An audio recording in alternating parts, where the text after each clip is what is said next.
Hi, I'm sat here today with Dr. Christian O'Connell. Hi, Christian. Hi. Who's a lecturer here in history. And I understand from knowing you and knowing your teaching and things, you are quite interested in popular music. Now, historians I know are interested in archives and locking themselves away with big historical tomes and things. Why would a historian be interested in popular music? Well, there are many reasons why, particularly in the study of 20th century history. Music it can give us a different perspective on different historical events. One thing I'm always reminded of when I'm asked a question like this is the famous American music journalist Robert Palmer famously said in his book Deep Blues, he said, "How much history can be transmitted by pressure on a guitar string?" And I think that's quite a nice way of putting the relationship the associations we make when we hear a particular sound, and we associate them with particular time periods, particular groups of peoples or communities or movements or singular events. And in my research, which focuses primarily on African American history and the relationship of the blues and a bit of jazz to African American history, it's understanding the extent to which the music speaks of, for example, the 1920s, when blues was pretty much the popular music for Black Americans, and African Americans spent a lot of money buying records by mail order. So it's pretty much a way of accessing trends, popular beliefs, tastes. Also, if we get more specific individual songs or individual artists, or perhaps the success of a song, what that tells us about what people were thinking, how they responded to certain events.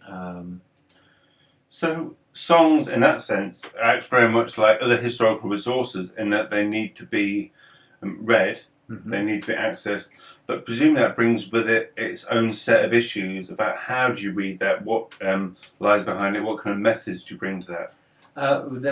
That's exactly true. They are historical documents or historical texts like any other, but they do carry specific problems.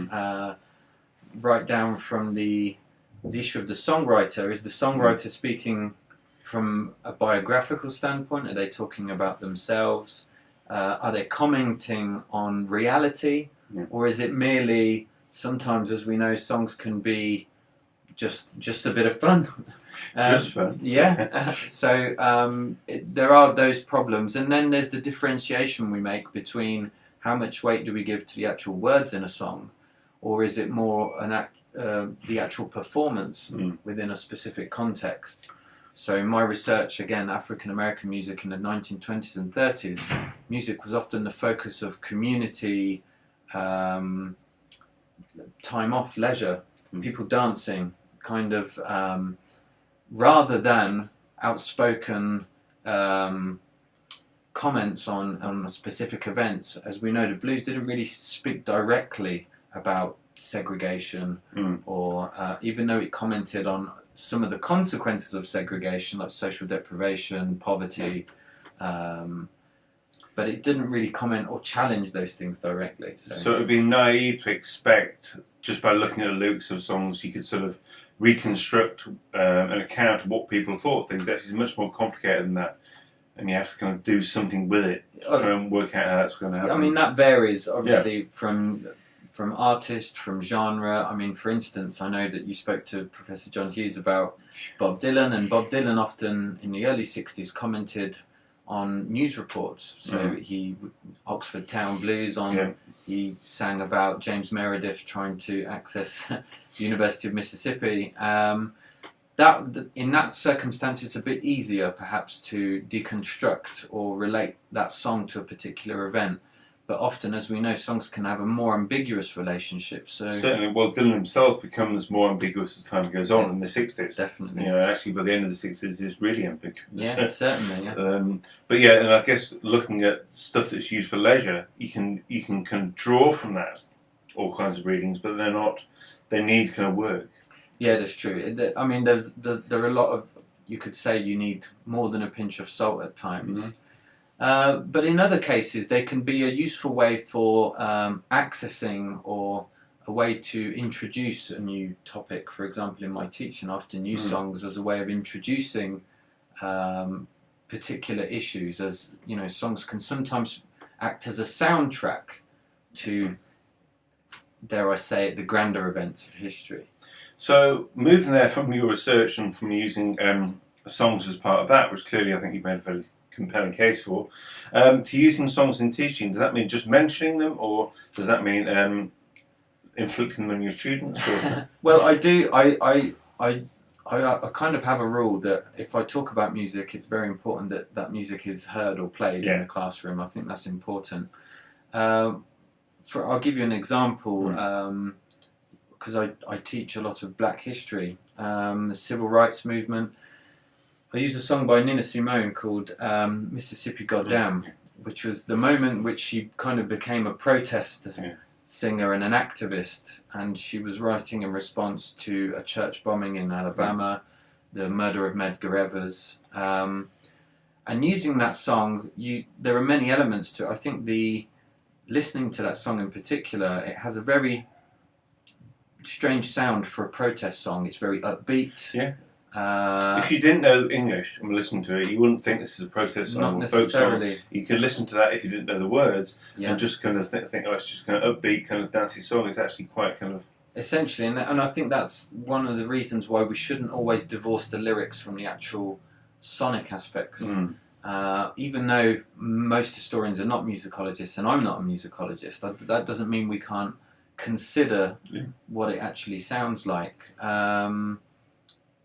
People traditionally associate protest songs with an acoustic guitar, some guy sat on his own, and a whiny old voice. So I think it's good to break those kind of stereotypes we have as well. And have you found using music in teaching and having that idea that if you're going to talk about music, the students need to hear it.